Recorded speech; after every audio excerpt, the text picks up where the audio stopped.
together pretty good and strong. But if you put too much tension and too much of what that chain can stand, what happens to the chain?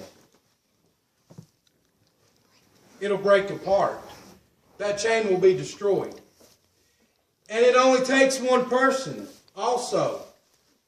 That's why us in the church has got to be stronger than the destroyer. And who's the destroyer who comes lurking around inside these people? And that destroyer is Satan. They let him in their lives. They let Satan take control of their life. And they can appear to be the best Christian you've ever met in your life. They can appear that way. God's Word says something about that too.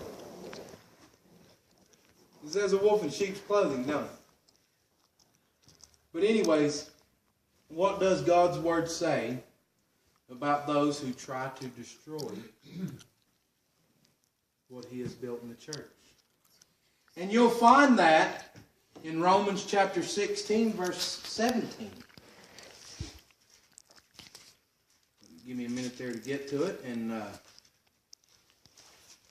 Romans 16, 17. What does God's Word say about those who try to destroy the church? Well, verse 17 in the 16th chapter of Romans, it says, "Now I beseech you, brethren." Now listen, what does beseech mean?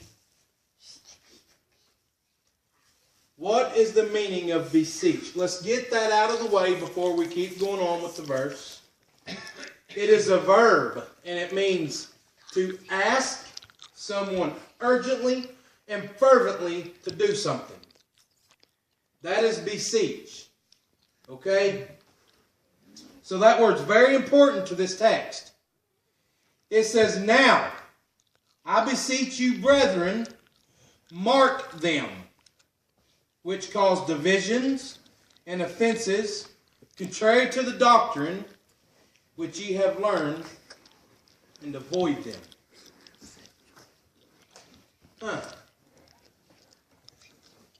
Does everybody in the church go by that? And I'm not speaking of this church. I'm speaking of all churches. It says to mark them.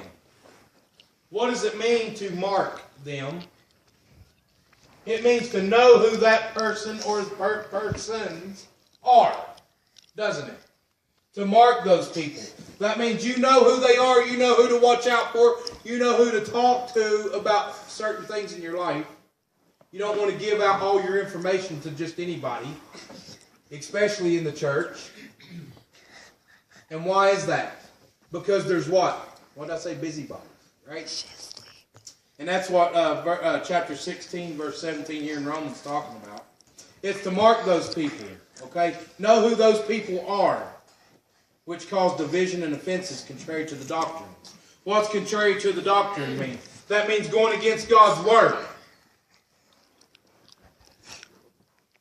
That's Mabel that sits in the back row that says, "Hey, you know what I heard yesterday? Hey, guess what? Oh, you never know what Ethel wore to church last Sunday. Oh, you should have seen what she had on under her clothes." You know, that's a busybody.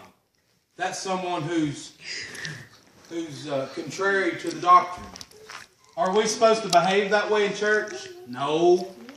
Are we even supposed to have those thoughts come through our mind? No. But do some of us? Yes. Sorry, Lord.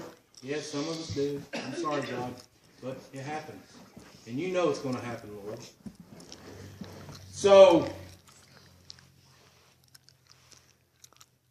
does those type of people keep the church from growing? Absolutely they do.